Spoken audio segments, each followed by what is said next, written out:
When Valerie Jarrett, then Deputy Chief of Staff to the Chicago mayor, was interviewing staff people, she was so impressed by a woman who walked into her office, she hired her on the spot. That was 1991. Little did she know that her relationship with Michelle Robinson and her then fiancé Barack Obama would eventually take her to the White House and beyond as senior advisor to the president. Needless to say, she calls it her best hire. I would say so. In her new memoir, Finding My Voice, Jarrett recounts her life and career. It is a great read. I just finished yesterday. Welcome, and it's great to meet you. I'm so glad you enjoyed it. Great to meet you. You know what really hit me from the very first time I saw this book, Finding My Voice. Now I look at you, cool as a cucumber, always professional, always looking great. And I wouldn't have thought you needed to search for your voice over the course of your life. My goodness. And what a generous book to kind of tell us, give us a view to your own, you know, I don't want to say struggles or self-doubt, but as an abnormal thing, but just as a normal part of a woman's life. Well, that was the point I was trying to make, is that it is perfectly normal. And I was shy, painfully shy. I was afraid to do public speaking. I know, it's ridiculous. Now I make my living talking. But I just really was reserved, and I had to push myself outside of my comfort zone, take some risks, change career paths, because I was miserable practicing law at a big law firm. And I took this leap of faith to join city government, and I gave up the big salary and the fancy office. But I found myself, and I listened to the most important voice, and that's the quiet one that we all too often ignore. Absolutely. We do what we think we should do, what others say we should do, and not always what we really know that is right for us. Let me talk about your family for just a little bit. I want to ask you about your background. Going back to, is it your 3 times great-grandfather? My great-grandfather, yes. You have such an amazing history. Tell me a little bit about the origins of your family. So my great-grandfather, Robert Robinson Taylor, was born in Wilmington, North Carolina, the son of a slave, who we think was the product of his slave master and a slave. And his father was freed after the Civil War and became a carpenter and saved enough money to send my great-grandfather to MIT.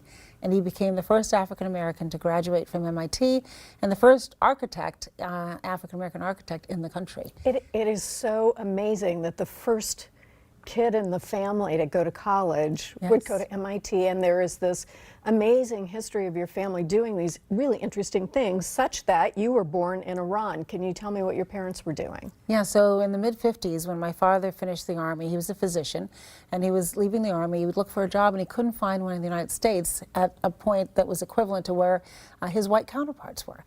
And so he and my mom decided, well, let's look at opportunities outside of the country, and they found a job available in Shiraz, Iran, starting a new hospital where my dad was chairman of the Department of Pathology, and I was the second baby born in that hospital. Wow. They practiced on some other baby first. Just to make sure everything was okay. Exactly. And obviously the United States had far better diplomatic relations with the government of Iran then than they do now. And so I grew up for the first 5 years on a hospital compound with kids from all over the world. You came to the United States at age 5, speaking 3 languages. What we now call a third culture kid, as is Barack Obama and my husband as well. What was that like for you? It was culture shock for me, because we'd stopped off in London for a year before we came to Chicago. So I show up in Chicago. I was placed 2 years ahead of myself in school. So I'm in 2nd grade. I'm speaking with a British accent. I'm from a country that nobody from my public school had ever heard of.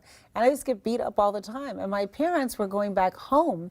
But to me, it was like going to a foreign country. And it took me a minute to feel comfortable. But we were surrounded by my mother's family, my grandmother Puddin, who's featured in the book. And Puddin is such a great name for you. Everybody should have a Puddin in their life. All the cousins that really took the place of siblings I didn't have. And I learned to consider Chicago my home and live right there with my family. We all lived like, I don't know, 20 relatives within a 3-block area. It was great. What kind of insight did that experience give you as you moved from law into government? Well, it's such an interesting question, because I think first time I met with Barack Obama, we had this conversation about his life in Indonesia, my life in Iran, what we learned from that, what it was like to try to belong here. And 3 quick things. One, I feel like I can walk in a room and get along with anybody. And that certainly helped me both in government and in the private sector, because I grew up with people. We didn't even have the same languages, and we learned each other's languages. Second point is that some of us in the United States take what we have here for granted, from our civil liberties to not having to worry about boiling your food and your water and peeling everything. And So that's the second point. And then the final point is the United States is the greatest country on earth. It's not the only country on earth. And I think having had that experience outside and moving back here, I appreciated how we fit into the broader picture of the world. And that there are all kinds of people everywhere in the world. And they're just people. And they're just people.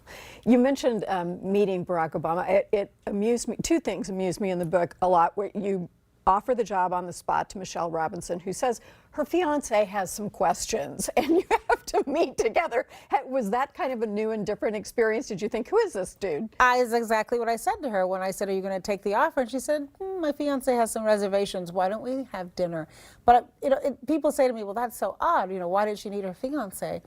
But there isn't a decision he made in his career without her right there at the table, too.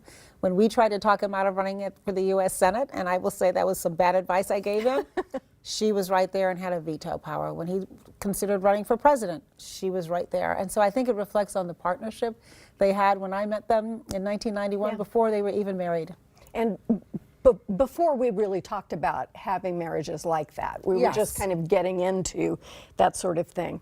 So obviously you help and advise this person who you know well, and you know to be a late arriver at things, and I assume you're an early arriver. You're talking about his punctuality issue? Yeah, I'm talking about the story you tell about him basically arriving at a debate between the intro and the time they're going to start the question. I still get like heart palpitations. That gave me anxiety to read about it. If you can imagine, and I tried to describe it as vividly as I could, sitting there, seeing the time tick down and not having any idea whether he was going to make it, and he strolls in there after the initial camera had shot and said, we're beginning the debate with an empty chair, walks in, puts on his mic, shakes hands with everybody and sits down. And he's fine, but he's giving you a heart attack. Michelle Obama and I were absolutely, and his attitude was, worst thing that would have happened is I would have been a few minutes late and I would have explained I was in Springfield doing the people's work.